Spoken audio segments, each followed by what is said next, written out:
asqalus salati 'alal munafiqin. Salat yang paling berat kata Nabi terhadap orang munafikin, salatul isya wa salatul fajar. Kata Nabi adalah salat yang paling berat bagi orang munafikin adalah salat isya dan salat subuh.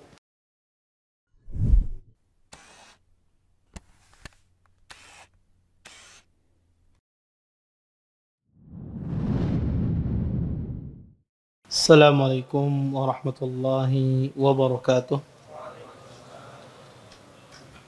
Innal hamdalillah nahmaduhu wa nasta'inuhu wa nastaghfiruh wa na'udzu billahi min shururi anfusina wa min sayyiati a'malina. May yahdihillahu fala mudilla lahu wa may yudlil fala hadiya lahu. Asyhadu an la ilaha illallah wahdahu la syarika lah wa asyhadu anna Muhammadan abduhu wa rasuluh.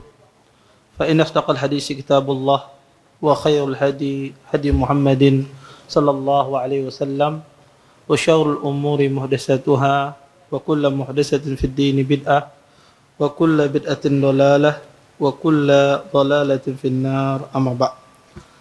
Bapak-bapak, ibu-ibu, ikhwan dan akhwat yang dimuliakan oleh Allah Subhanahu wa taala. Alhamdulillah, segala puji bagi Allah Subhanahu wa taala dengan limpahan nikmat yang begitu besar, di antaranya nikmat iman, nikmat Islam, nikmat kesehatan, sehingga kita semua diberikan kemudahan oleh Allah Subhanahu wa taala untuk bisa berhadir majlis ilmu. Mudah-mudahan apa yang kita pelajari, apa yang kita tuntut pada malam hari ini mendatangkan keberkahan dari Allah Subhanahu wa taala dan kita bisa mengambil manfaat dari apa yang akan disampaikan nantinya. Bapak, Ibu, ikhwan dan akhwat yang dimuliakan oleh Allah Subhanahu wa taala.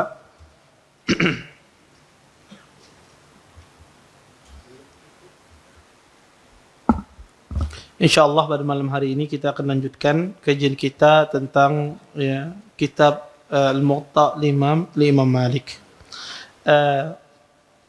Bab ma jaa fil atamati was-subhi. Kata Imam Malik, bab tentang perihal hadis-hadis yang berkaitan dengan atamah. Atamah itu adalah salat isya dan subuh itu adalah salat fajar. Bapak, Ibu, ikhwan dan akhwat yang dimuliakan oleh Allah Subhanahu wa taala, insyaallah pada malam hari ini kita akan membahas beberapa hadis yang berkaitan dengan salat isya dan salat subuh. Di sini Imam Malik memulai dengan al-atamah. Bab tentang masalah al-atamah, salat isya. Ada beberapa hadis yang melarang memberikan nama salat isya itu dengan atamah.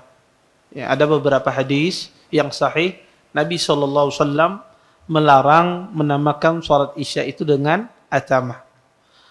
Dan ada juga sebagian riwayat Rasulullah SAW menamakan salat isya dengan salat atamah. Ada hadis yang melarang menamakan isya dengan salat atamah, dan juga ada beberapa hadis Nabi SAW menamakan salat isya dengan atamah. Oleh karenanya terjadi khilaf di kalangan para ulama, boleh tidak seorang muslim menamai salat isya itu dengan salat atamah. Ada dua pendapat dalam masalah ini. Pendapat yang paling benar adalah boleh seseorang menamai salat isya itu dengan atamah dengan syarat dia tidak menggunakan istilah ini dengan keseringan. Artinya tidak melupakan istilah syar'i. Karena larangan Nabi itu ditujukan adalah kalau seandainya orang melupakan nama salat isya, sehingga dia katanya atamah lupa dia dengan salat isya. Penamaan syar'i itulah dilarang, melupakan penamaan syar'i. Maka ini persis sama seperti larangan menamakan akikah.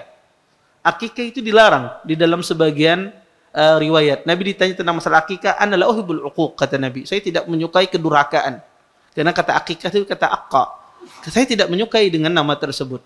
Tetapi dalam sebagian riwayat Nabi SAW yu'aqqu anil gulam, kata Nabi sya'atan, sesungguhnya gulam itu, anak laki-laki itu diakikahi dengan 2 ekor kambing.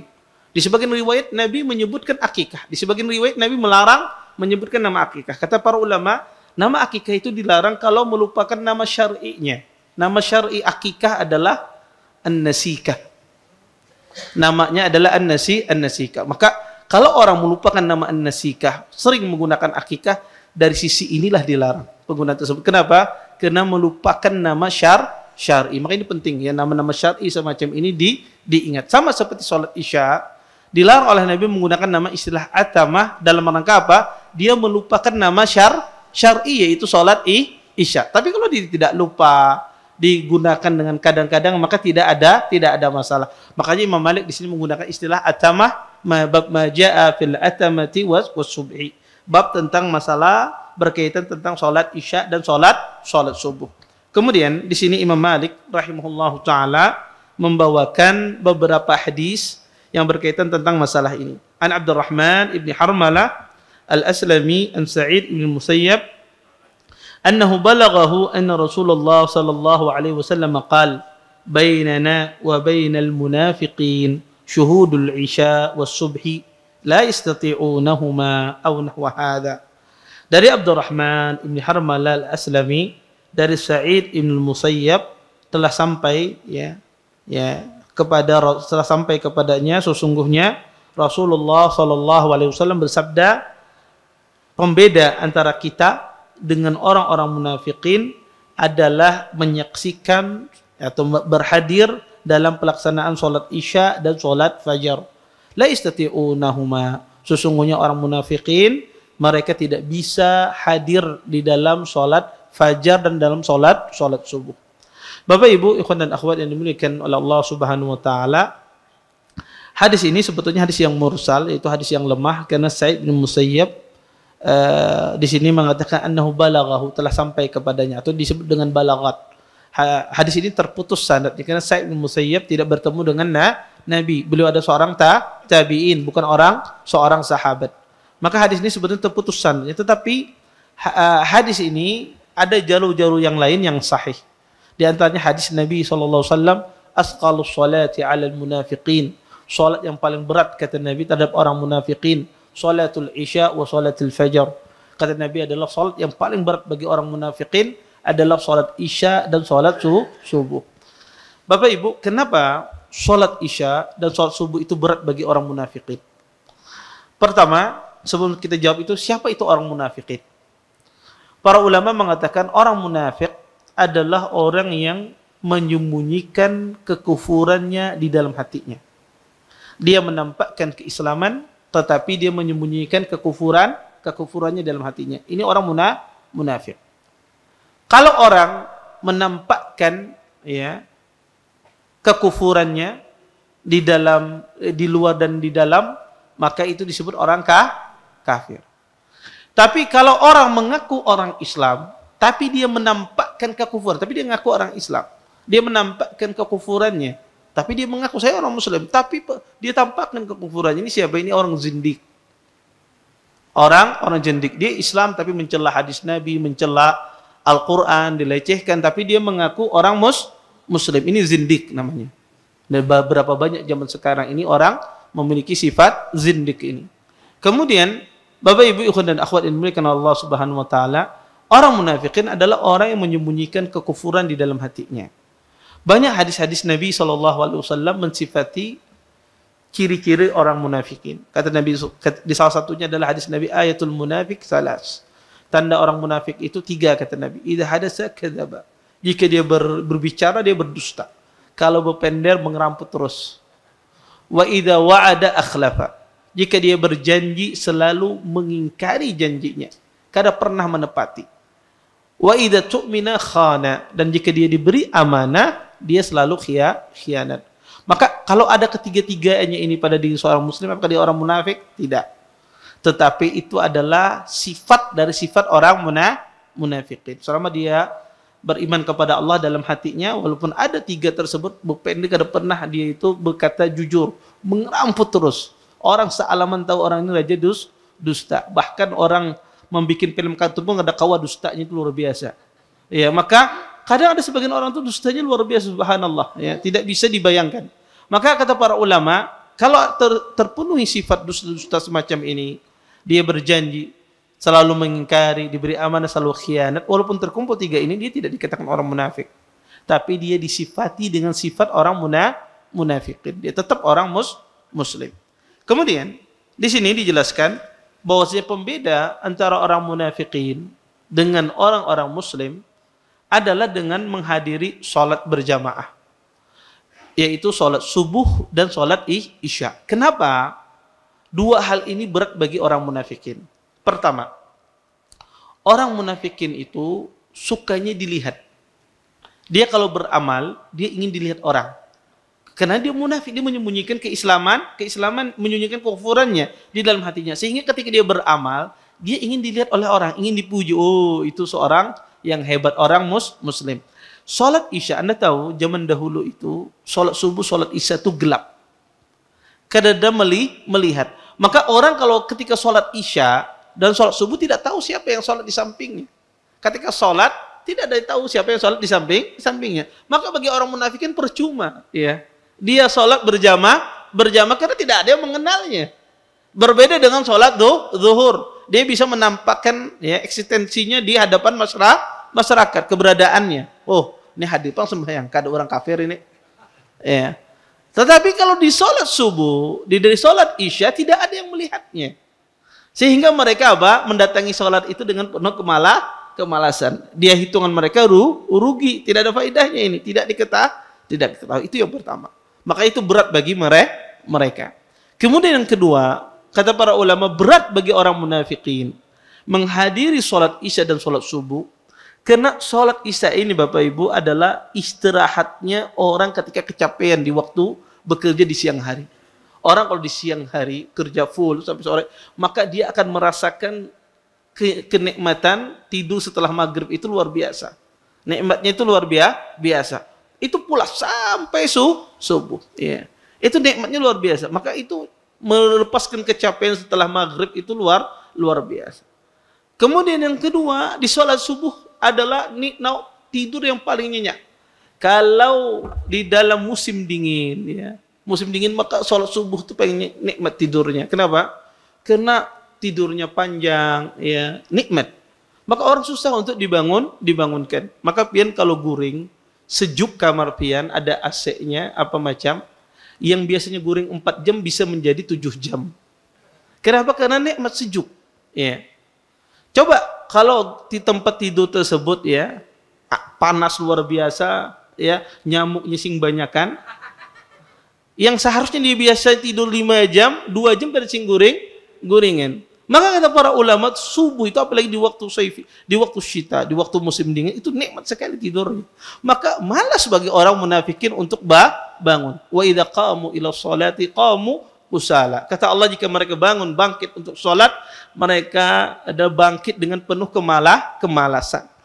Maka dua sebab inilah kenapa Nabi mengatakan orang-orang munafikin itu berat untuk mereka hadir di sholat subuh dan hadir di sholat isya. Baik. Kita lanjutkan hadis berikutnya.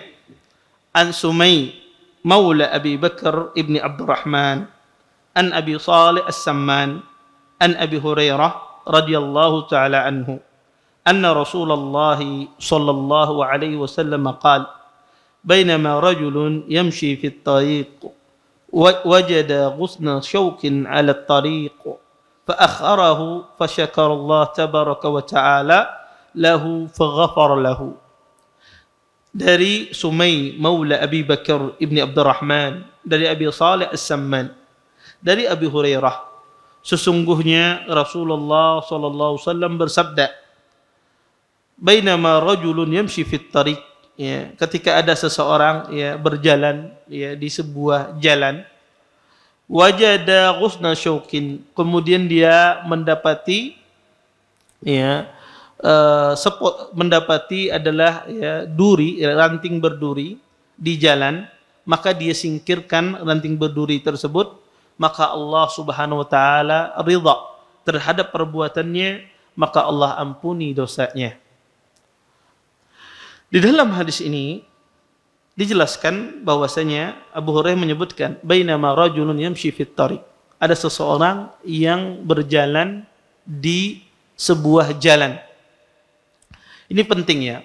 Ketika disebutkan di dalam hadis itu, ya, ada seseorang atau ada tidak disebutkan namanya, itu menunjukkan orang tersebut tidak penting. Yang penting itu apa yang dia lakukan. Ya. Maka ketika disebutkan dalam hadis ya rajulun, ya, itu sebetulnya bukan itu tujuannya, tetapi tujuannya adalah amalan yang dia lakukan. Karena kita mengetahui orang itu tidak ada hakikatnya, tetapi yang terpenting adalah amalan yang dia lakukan di dalam hadis ini. Maka dimubhamkan. Dan biasanya kadang-kadang tidak disebutkan namanya, kadang-kadang sebagian orang ya tidak menyebutkan namanya karena kadang-kadang dia marah. Ya, tidak menyebutkan namanya, kadang-kadang dia marah tidak menyebutkan namanya, sebagian rawi dia tidak sebutkan namanya. Ya, tidak sebutkan namanya. Maka itu salah satunya juga. Maka kadang-kadang tidak disebutkan nama itu disebabkan karena ada perselisihan antara satu rawi dengan rawi yang lain, kadang-kadang dia tidak sebutkan namanya di dalam sanad hadis tersebut. Dan di sini adalah intinya tidak disebutkan namanya di sini karena ingin menekankan pentingnya apa yang dia lakukan. Sehingga orang itu fokus terhadap amalannya, bukan siapa yang melakukannya. Maka ada orang, kata Nabi SAW, berjalan. Dia mendapatkan ranting yang duri di jalan. Ranting ada durinya di jalan. Kemudian dia singkirkan. Maka Allah Subhanahu wa taala ridha terhadap orang tersebut, maka Allah ampuni dosanya. Dalam sebagian riwayat Allah masukkan dia ke dalam surga akibat dia menjauhkan duri di jalan. Para ulama mengatakan subhanallah, kata para ulama, hadis ini faedahnya sangat banyak sekali.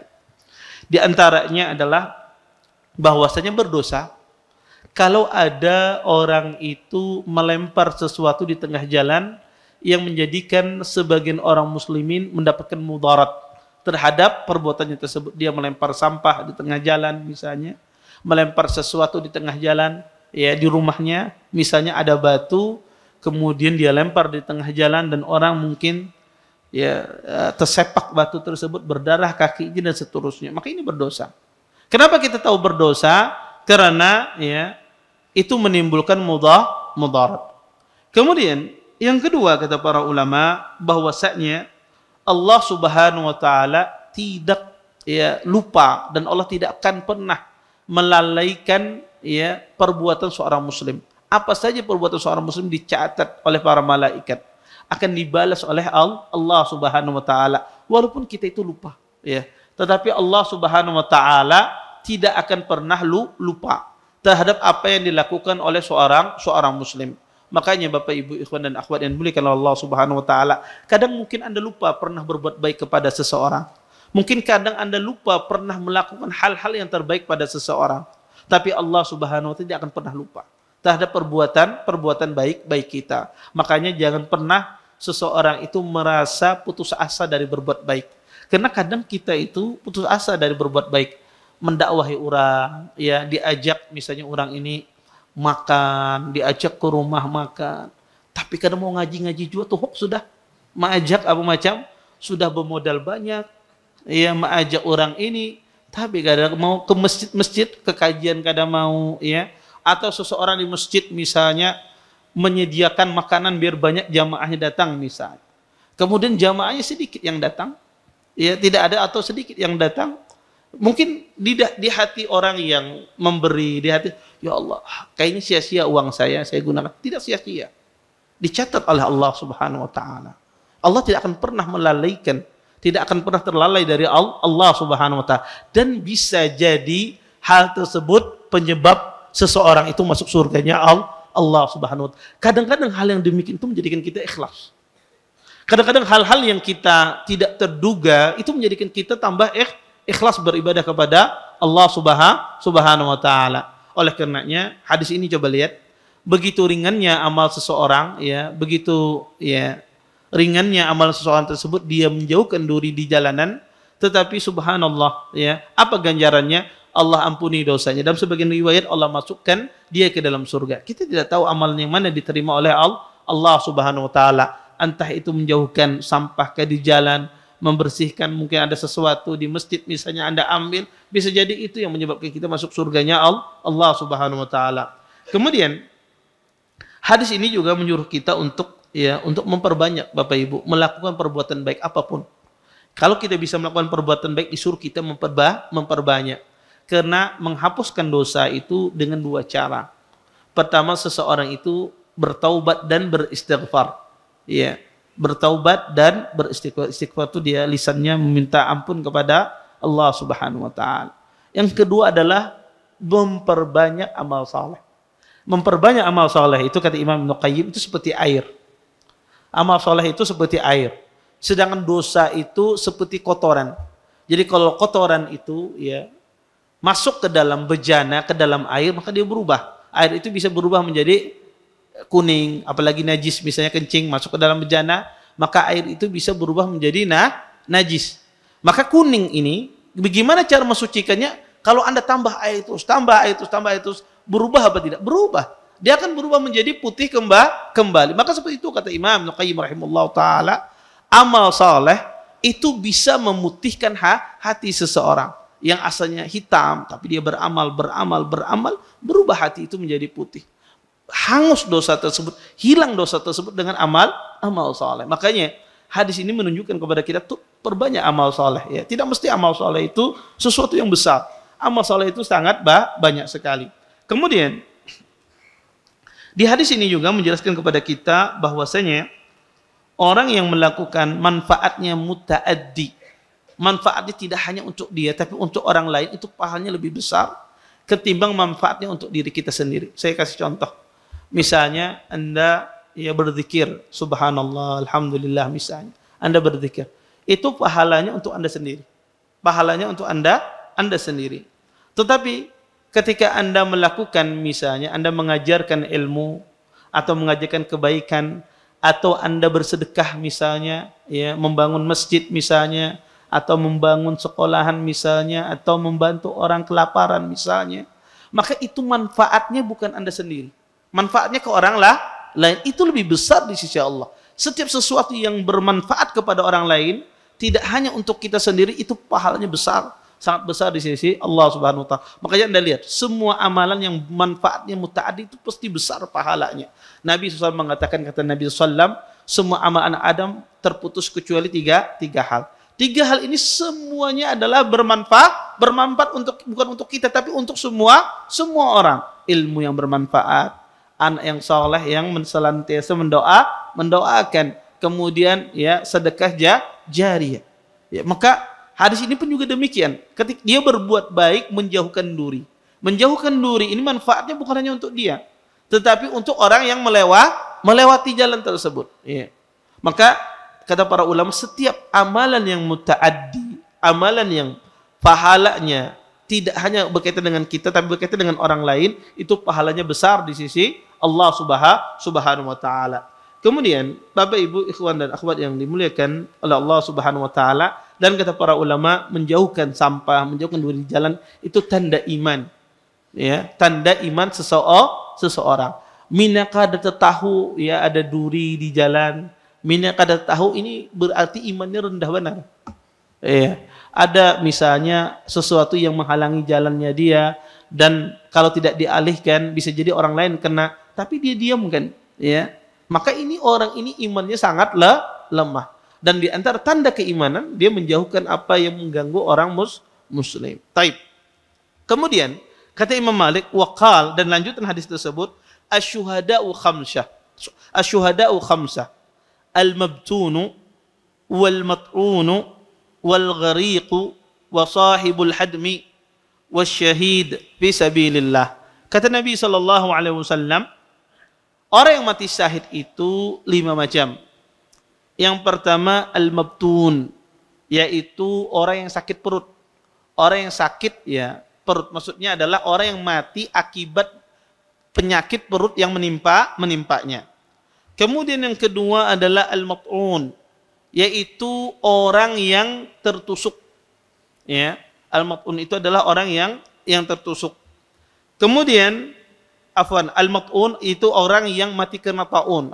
Al-mat'un yaitu orang yang mati kena penyakit taun. Penyakit taun itu disebutkan oleh para ulama adalah penyakit yang cepat menyebar dan tanda-tandanya adalah seperti benjolan. Ya, seperti benjolan. Disebutkan sebagai ahli ilmu benjolan yang di ketiak, ya. Benjolan.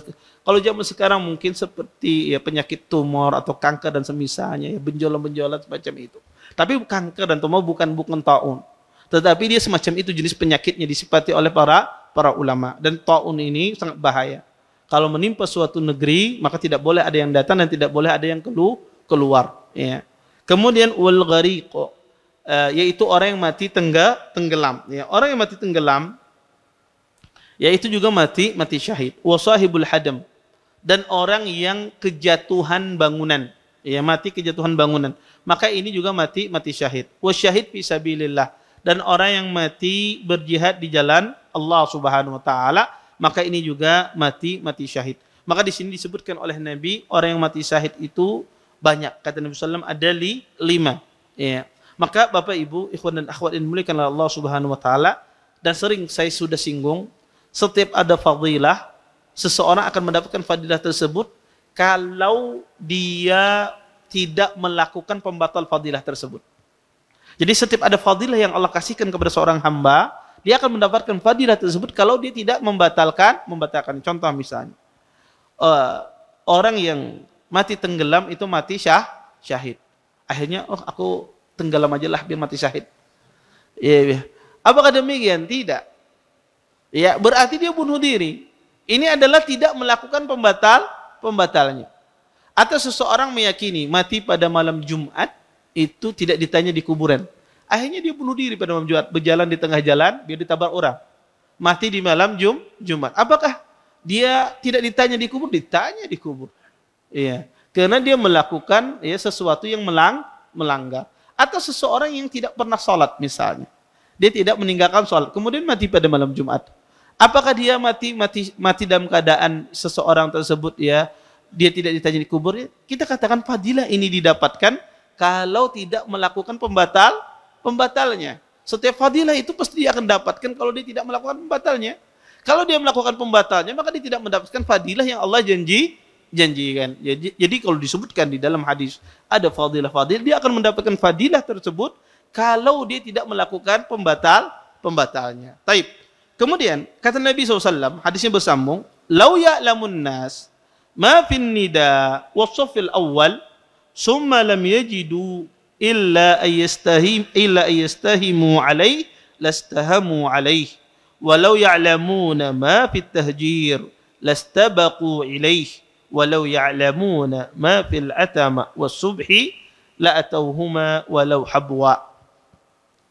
Kalau seandainya manusia mengetahui ma fin nida, ya, dengan suruhan azan dan shafil awal, dan bersegera di shaf awal. Kalau orang mengetahui pahala azan dan pahala bersegera di shaf awal, kemudian mereka tidak bisa mendapatkan untuk azan, tidak bisa mendapatkan shaf awal kecuali dengan cara berundi, niscaya mereka akan berundi. Dan kalau seandainya manusia, kata Nabi, mengetahui pahala bersegera untuk melaksanakan sholat di awal waktunya, lastabaqu ilaih, niscaya mereka akan berlomba-lomba. Dan kalau seandainya orang mengetahui pahala di dalam sholat isya dan di dalam sholat subuh, kalau seandainya mereka harus mendatangi dengan cara merangkak, niscaya mereka akan mendatanginya dengan cara merangkak. Hadis ini hadis yang sahih. Ya. Hadis ini menjelaskan pertama tentang masalah keutamaan adzan, dan ini sudah kita jelaskan tentang babul adzan, dan juga keutamaan orang yang berada di shaf awal. Shaf awal itu siapa? Shaf awal itu adalah shaf yang di belakang imam langsung. Maka itulah disebut dengan shaf awal. Sebuah shaf di belakang imam. Ulun ini sudah di shaf awal. Tiba-tiba ada orang datang sholat di samping imam. Siapa yang di shaf awal itu? Yang di samping imam. Apa yang di belakang imam? Namanya shaf awal adalah shaf yang di belakang imam. Maka shaf yang di belakang imam itu adalah shaf awal. Taib. Yang di atas, misalnya di Al-Faruq ada lantai atas ini sejajar dengan shaf awal. Apakah yang di atas yang sejajar dengan shaf awal itu juga didirikan shaf awal? Tidak. Namanya shaf itu adalah ke belakang. Adapun yang di atas, dia tidak dihukumi dia seperti di shaf awal. Ini pertama. Maka dikatakan shaf awal itu adalah shaf yang di belakang imam. Dan para ulama mengatakan shaf itu tidak ada masalah disusun kalau selama di masjid tidak ada masalah shaf itu berantakan. Salatnya sah, tidak mempengaruhi sahnya salat seseorang kalau salatnya itu masih di dalam masjid. Misalnya Di dalam masjid ini, ya, ada orang sembahyang di saf pertama ini cuma 10 ikung. Kemudian di tengah sini kosong. Terus ada lagi sembahyang di belakang situ 10 ikung. Ada di buncuk 5 ikung, terpisah-pisah. Misalnya, saf semacam itu.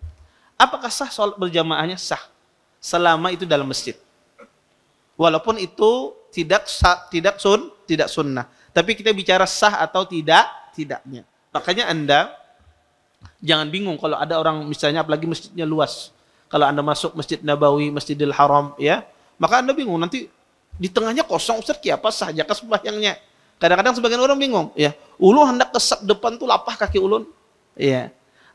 Kadang-kadang sebagian orang bertanya-tanya apakah sah sholatnya kita ini sedangkan di depannya itu masih kosong. Sah.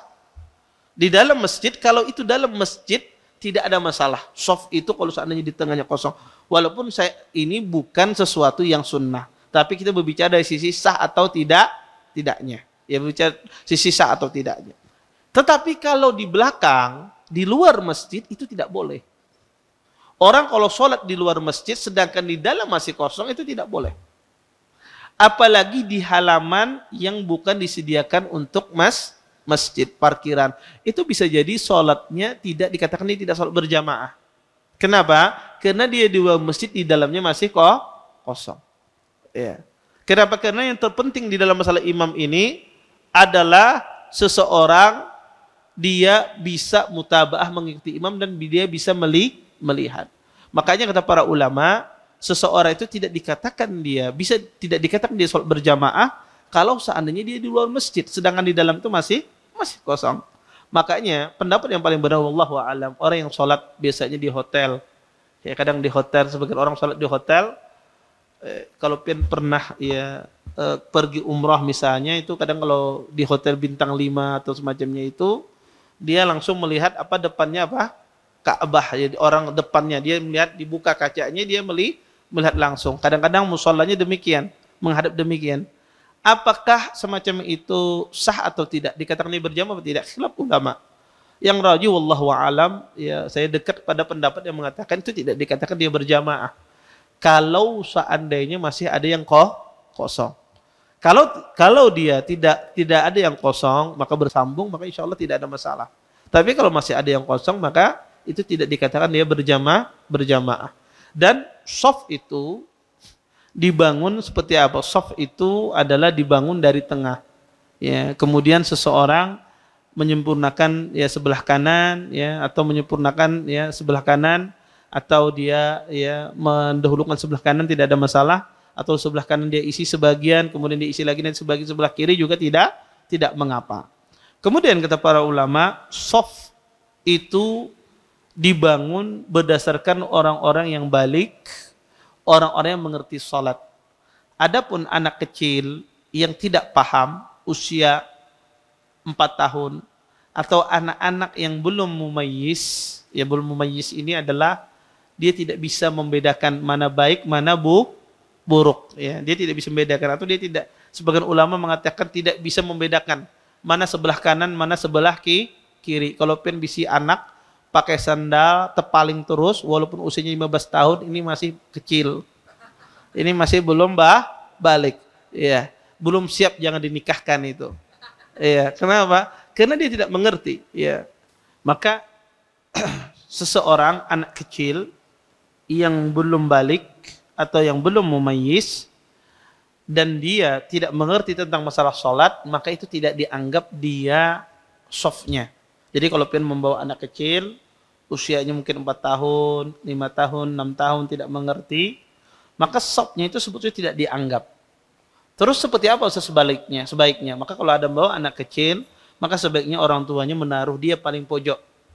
Dia menaruh dia paling pojok. Kalau ada jamaah misalnya diminta oleh ada orang bawa anak, pengen sebelah sini aja, kada hendak, mau aja. Jangan kada mau. Kenapa? Karena penting anak kecil itu ditaruh sehingga dia tidak memutus shaf yang ada. Tapi kalau anak kecilnya paham, mengerti sholat, mumayyiz, ya biasanya usia anak 9 tahun, ya, ngerti dia berudu, dia di rumahnya, maka itu tidak memutus shaf.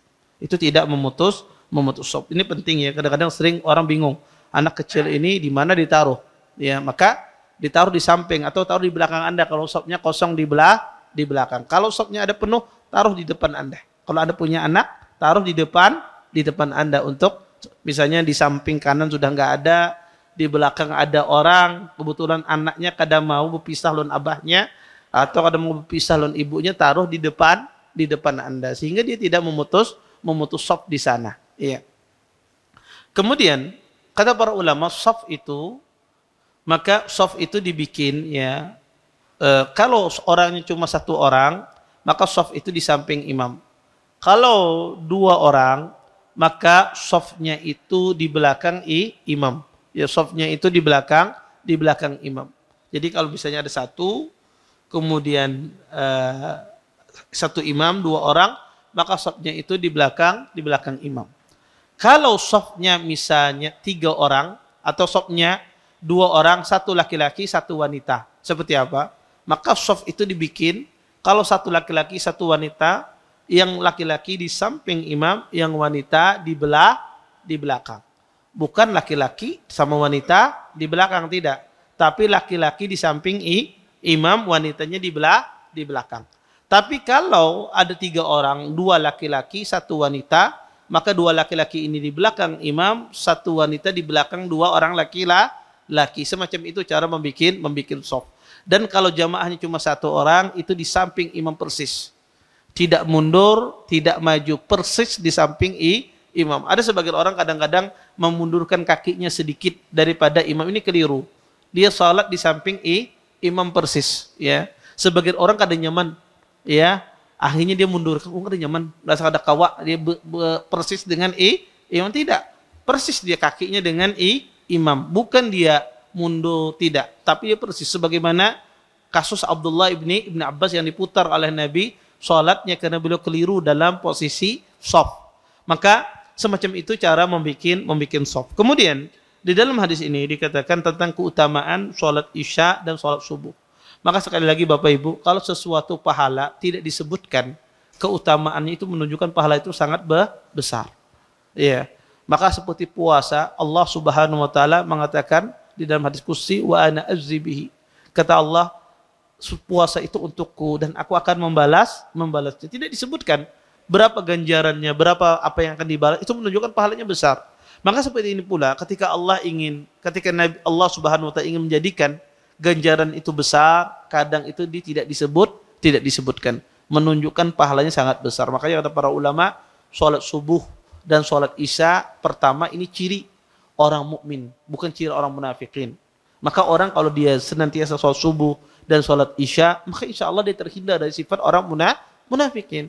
Tapi kalau dia selalu tinggalkan Isyanya, selalu tinggalkan subuhnya, ini ciri-ciri, ya tanda-tanda orang-orang munafikin sebagaimana dikatakan oleh Said bin Musayyib. Pembeda antara kami dengan orang munafikin yaitu salat Isya dan salat subuh. Maka penting ya seseorang berusaha untuk menjaga salat 5 waktu. Makanya salat 5 waktu ini penting. Orang tuh kalau salatnya bagus, insya Allah yang lainnya juga bagus.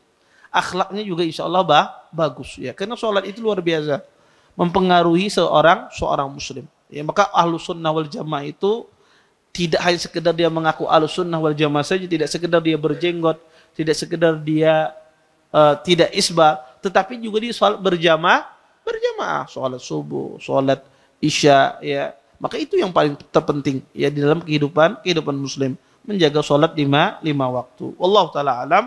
Ini yang bisa ulun sampaikan, mudah-mudahan bermanfaat. Kalau ada yang bertanya silahkan ya. Tafadhal.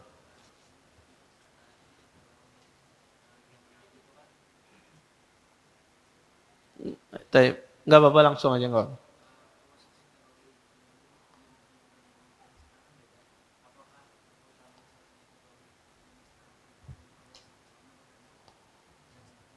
Iya, sama ya. Perluasan zaman sekarang sama dengan keutamaan sholat di masjid Nabi zaman dahulu. Karena sesuatu itu kalau diluasi dia ikut hukum, dia ikut hukum. Ya, maka tidak ada bedanya sholat di masjid dahulu, tempat zaman dahulu dengan sholat di masjid yang diluasi zaman sekarang. Wallahu a'lam. Taib, ada lagi yang lain? Taib. Nih. Jadi kalau misalkan kita sholat Isya sendirian Ustadz, terus di rakaat terakhir kita lupa gitu.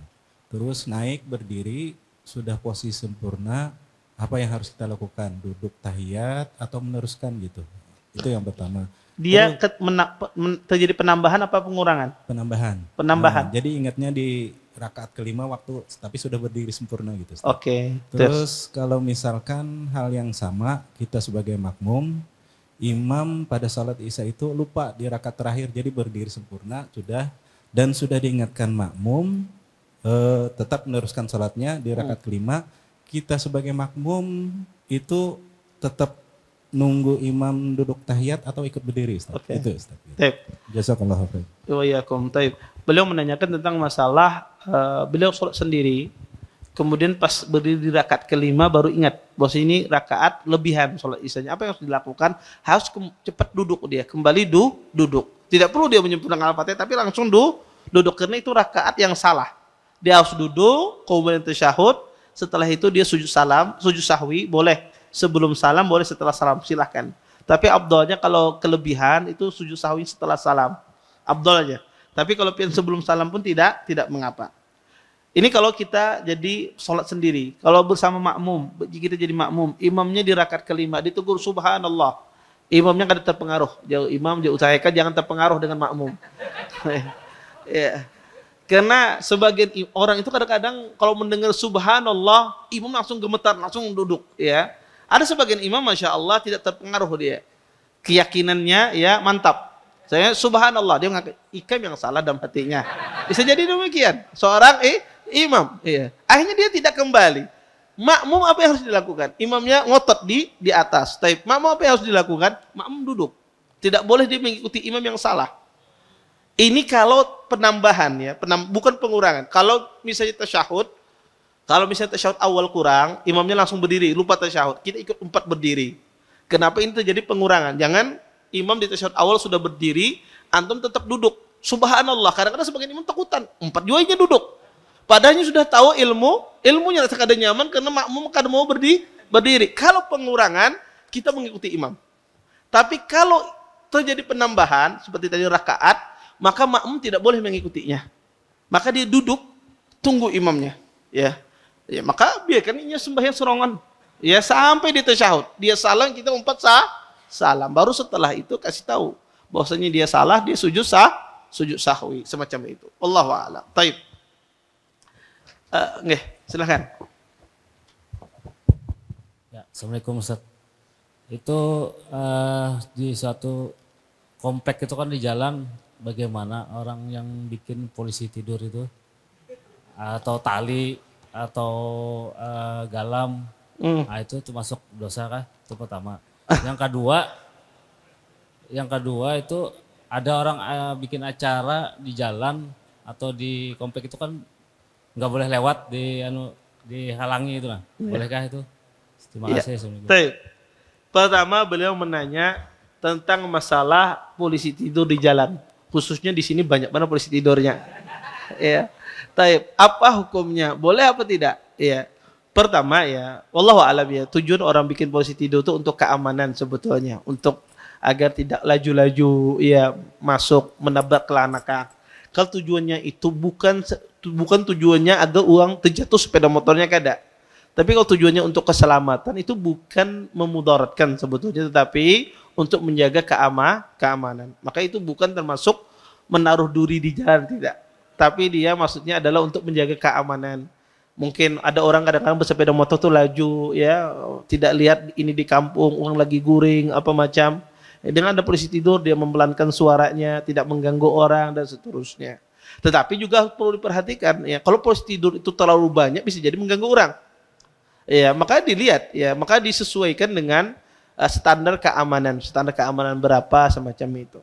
Kemudian yang kedua adalah pengantenan misalnya di tengah jalan misalnya, atau acaraan pasang tenda di tengah jalan. Apakah itu boleh apa tidak boleh? Maka pertama itu minta izin. Kalau diizinkan oleh yang memikul jabatan misalnya di kampung itu RT misalnya, diizinkan warga apa macamnya tidak ada masalah. Ini sudah sama ridha. Kalau tidak diizinkan maka tidak boleh. Ya tidak boleh karena orang memiliki hak terhadap jalan tersebut. Kalau kita beracaraan ya minta izin. Ya kalau kita menaruh tenda di tengah jalan kita minta izin kepada orang yang bertanggung jawab. Maka kalau tidak diizinkan ya jangan. Ya kalau dosa beracaraan semacam itu. Maka kalau dia berizin insya Allah tidak ada masalah. Itu tidak mengganggu karena semuanya sama-sama ridha dalam masalah tersebut. Yang masalah itu kada izin sepihak. Sepeda motor kada boleh lewat. Ya lagi ada acara ini, lagi ada acara ini tidak boleh sebetulnya. Ini mengganggu maslahat kaum muslimin. Iya. Taib, ada lagi? Ya. Iya, nanti sini sama sana. Iya, sini.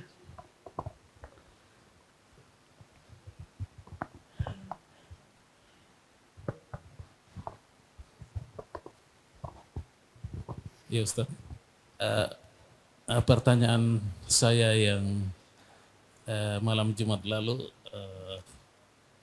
pertanyaan saya yang salah Ustaz, mengenai itu musola yang di masjid, saya lagi error dalam bertanya malam itu,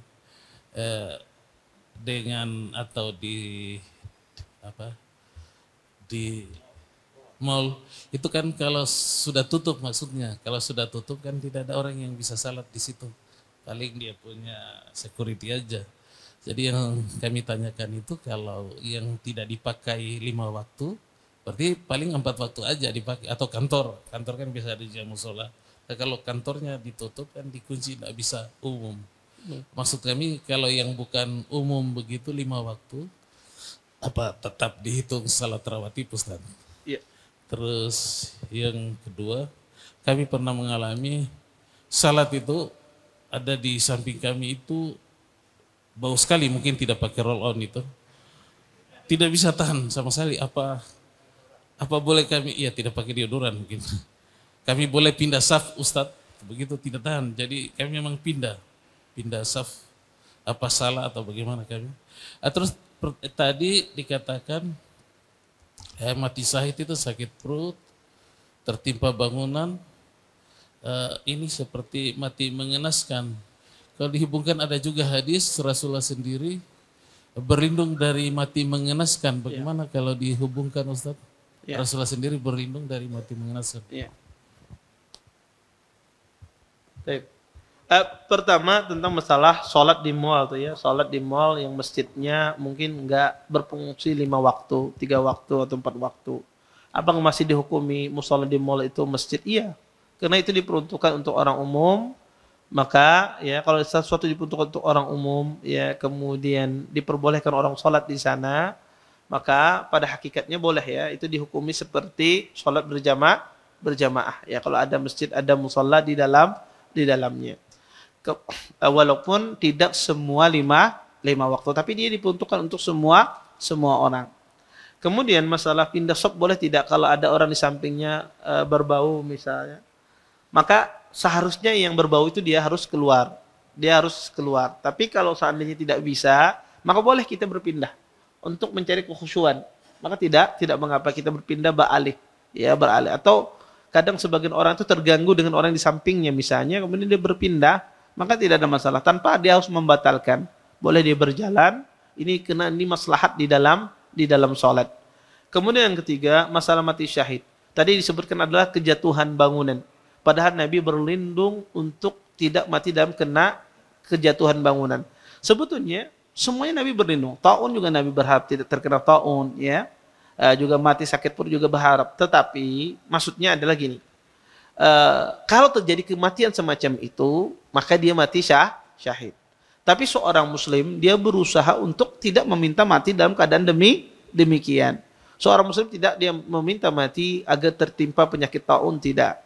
Seorang muslim tidak dia meminta mati agar tertimpa bangunan, tidak. Nabi berlindung dari hal tersebut. Tapi kalau itu terjadi pada seorang muslim, maka dia dianggap mati syahid. Ya. Maka kadang-kadang seseorang mendapatkan sebuah fadilah, tidak mesti kita harus meminta agar mendatangkan fadilah tersebut. Contoh misalnya, kata Nabi sallallahu alaihi wasallam, "Mayusibul muslim min wasabin." Setiap seorang muslim yang ditimpa rasa susah atau ditusuk duri itu sebagai penghapus dosanya. Kemudian kita minta, ya Allah mudahan ditusuk duri ulun biar diampuni dosa ulun, tidak. Ya tidak demikian, tetapi kalau itu terjadi maka dia dapat ampunan dosa semacam itu. Wallahu a'lam. Taib. Ini ada nanti saya ke antum ya. Ini ada pertanyaan, ini banyak soalnya di. Taib. Ulun bekerja sebagai desainer. Kebanyakan ulun mendesain itu untuk brand baju dan kliennya kebanyakan juga itu orang luar negeri biasanya. Diminta untuk membuat desain yang bergambar karakter. Pertanyaannya, apa diperbolehkan desain menggambar makhluk fiksi seperti naga, kuda bersayap, monster atau bidadari? Pertama, kalau seandainya makhluk itu tidak ada, kalau seandainya makhluk itu tidak ada wujudnya di dunia, tidak ada wujudnya di dunia, maka boleh digambar. Karena yang dilarang itu adalah sesuatu yang ada di dunia. Kalau tidak ada di dunia, seperti monster misalnya, maka itu boleh dia gambar. Itu yang pertama. Yang kedua adalah, ya dia menggambar tidak sesuatu yang menimbulkan fitnah. Mungkin tidak ada bentuknya di dunia, tapi dia gambar orang melihatnya ya mirip seperti misalnya kayak gambar bidadari, kemudian orang terfitnah dengan gambar tersebut, ini tidak boleh, ya. Atau seseorang menggambar yang merupakan simbol-simbol, misalnya tanda-tanda orang-orang fusak, orang-orang fasik, atau tanda-tanda orang kufur, orang-orang kafir, maka ini juga tidak boleh. Tetapi secara umum menggambar sesuatu yang tidak ada wujudnya di dunia itu diperbolehkan. Dalilnya apa? Hadis Aisyah. Hadis Aisyah radhiyallahu taala anha, Aisyah pada saat itu dia menggambar ya di horden tersebut. Ini apa wahai Aisyah? Kata Aisyah, ini kuda wahai Rasulullah. Kata Nabi, adakah kuda yang bersayap? Nabi SAW tidak melarang ya perbuatan Aisyah tersebut. Ini menunjukkan kata para ulama, gambar sesuatu yang tidak ada wujudnya di dunia ini boleh. Anda menggambar seseorang kemudian Anda hilangkan kepalanya, maka ini juga tidak ada wujudnya makhluk hidup yang bisa. Ada gambar orang berjalan, tidak ada kepalanya misalnya. Boleh apa tidak? Boleh, tidak ada masalah. Kenapa? Karena ini tidak ada wujudnya di dunia. Atau kepalanya dipisahkan di sampingnya. Ya, tidak ada kepala, kemudian kepalanya di sampingnya. Kemudian berjalan. Boleh tidak gambar seperti ini? Boleh. Karena ini tidak ada wujudnya di dunia. Ya. Dan juga masalah bergambar ini, kalau gambar itu ada wujudnya di dunia, tapi untuk anak kecil. Dan ini juga diperbolehkan. Misalnya kita belikan baju bayi misalnya, belikan baju anak kecil, ada gambarnya. Ya ada gambarnya. Apakah boleh dipakaikan ke anak kita? Boleh. Karena ini sesuatu yang diberikan rukhsah di dalam syariat. Ya, karena Nabi SAW memperkenankan Aisyah bermain boneka. Walaupun para ulama khilaf ya tafsiran boneka ini. Zaman dahulu katanya bonekanya itu cuma boneka yang sangat sederhana, tidak seperti zaman sekarang. Zaman sekarang bonekanya seperti manusia, Barbie seperti manusia. Kadang-kadang kita lihat lebih cantikan boneka daripada istri kita, kadang-kadang demikian. Ya, kadang-kadang orang persis seperti manusia dibikin. Maka kata para ulama, boneka zaman dahulu beda dengan boneka zaman sekarang. Sehingga sebagian ahlul ilm itu melarang seseorang anak kecil itu diberikan boneka. Sebagian ulama melarang. Tapi wallahu alam, yang rajih boleh. Ya. Kenapa? Karena zaman dulu boneka itu sederhana karena kemajuannya semacam itu. Ya, disesuaikan dengan teknologi pada zaman dahulu, maka dengan sangat sederhana dibikin. Ya. Oleh karenanya wallahu a'lam ya, mainan untuk anak kecil, baju untuk anak kecil yang ada bergambarnya, maka insya Allah tidak mengapa. Walaupun sekali lagi saya katakan tidak bergambar itu yang terbaik. Tidak yang bergambar itu yang terbaik. Tapi kalau ada yang bergambar itu mubah insya Allah, tidak mengapa. Baik. Assalamualaikum Ustaz, izin bertanya di luar tema. Bolehkah kita memanfaatkan cukup sudah? Baik. Bolehkah kita memanfaatkan promo sebuah tempat makanan? Sebuah tempat makan di mana promo tersebut syaratnya adalah khusus untuk orang yang berulang tahun pada bulan tersebut. Contoh, bulan Agustus ini pas dan di bulan ini adalah bulan kelahiran anak. Bolehkah kita memanfaatkan promo tersebut? Jazakumullah khairan Ustaz. Tidak boleh ya. Kenapa tidak boleh? Karena tasyabbuh ya dengan orang-orang di luar Islam. Ya, mereka merayakan dengan ulang tahun ya. Dan kita mendukung acara-acara tersebut. Kita makan di sana tujuannya apa? Ulun tujuannya nak makan gratis, kada boleh juga. Kenapa? Karena antum bisa jadi role model. Nah, yang itu aja tuh ustaz itu datang. Ya, diperbolehkan. Makanya tidak boleh, itu tasyabbuh. Makanya tidak diperbolehkan ya. Karena di sini ada unsur tasyabbuhnya. Taib, bismillah Ustaz, bagaimana hukum dalam sebuah lembaga mengadakan perlombaan Agustusan seperti makan kerupuk, lomba keahlian dalam terkait pekerjaan dan sebagainya, dan ini berhadiah uang. Apakah ini diperbolehkan? Tidak diperbolehkan. Ya, tidak diperbolehkan berdasarkan pendapat yang rajih. La sabaqa ila fi huffin au hafirin au naslin. Kata Nabi SAW, tidak ada la sabaq, tidak ada perlombaan yang mengambil hadiah kecuali pada 3 hal, kata Nabi. Lomba pacuan unta, pacuan kuda, dan memanah.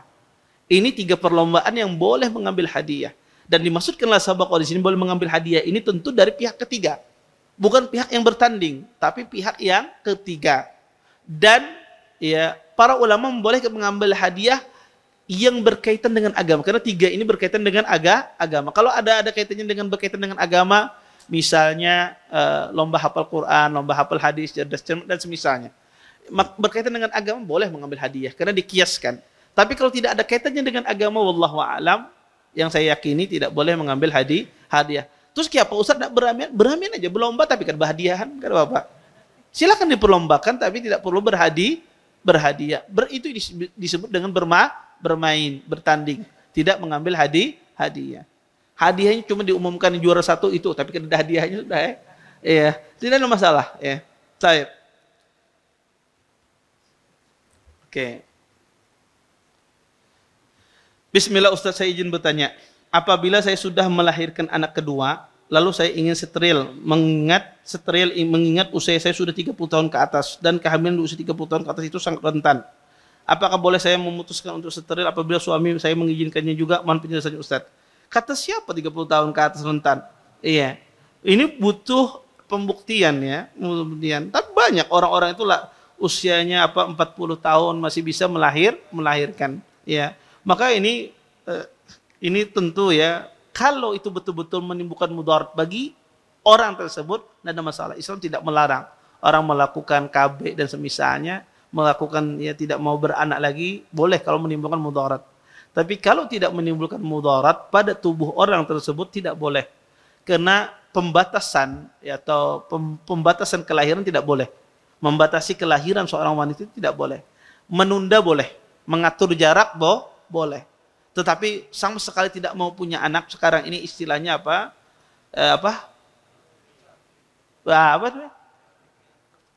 Itulah istilahnya.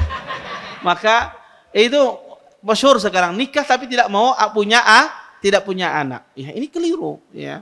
Ini salah, ini berasal dari orang kafir. Kata Nabi, ini mukatsir bikumul umam yaumal qiyamah. Sesungguhnya aku ya berbangga-bangga dengan umatku di hari kiamat. Maka pian makin banyak anaknya, maka pian banyak pahalanya.